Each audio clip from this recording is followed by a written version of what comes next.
The COVID-19 pandemic triggered the briefest and deepest U.S. recession on record. The Federal Reserve's reaction to it was historic as well, as it flooded the economy with money in hopes of kickstarting it. These are challenging times for the public we serve. The Fed, at Chairman Jerome Powell's direction, has been buying $120 billion a month in mortgage and treasury bonds in an attempt to hold down loan rates and spur borrowing and spending. On Friday, at this year's online economic policy symposium, he indicated those purchases may soon begin to taper off. My view is that the substantial further progress test has been met for inflation. There has also been clear progress toward maximum employment. Those are the Fed's two main concerns. The U.S. economy has bounced back to life, but it's been an uneven recovery.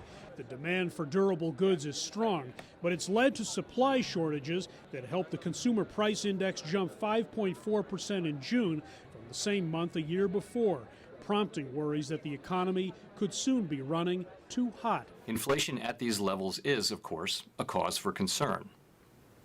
But that concern is tempered by a number of factors that suggest that these elevated readings are likely to prove temporary.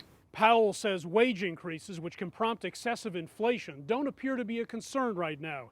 He says total employment in the U.S. is 6 million below what it was right before the pandemic. I think we're still where we need to be cautious. Rama Vasudevan of Colorado State University says job growth should remain a big priority, particularly in low-wage service parts of the economy. These sectors are not just catching up with the pandemic, but they're also catching up with about 2 to 3 decades of stagnant wages. Powell says the expiration of unemployment benefits, school reopening, and increased vaccinations should encourage job seekers. And although the Delta variant of the virus could still throw a wrench into things, he says tightening monetary policy too quickly would be wrong. Today, with substantial slack remaining in the labor market and the pandemic continuing, such a mistake could be particularly harmful. Back in 2013, a Fed announcement that it would reduce its volume of bond purchases caused a so-called taper tantrum on Wall Street, something it would like to avoid again.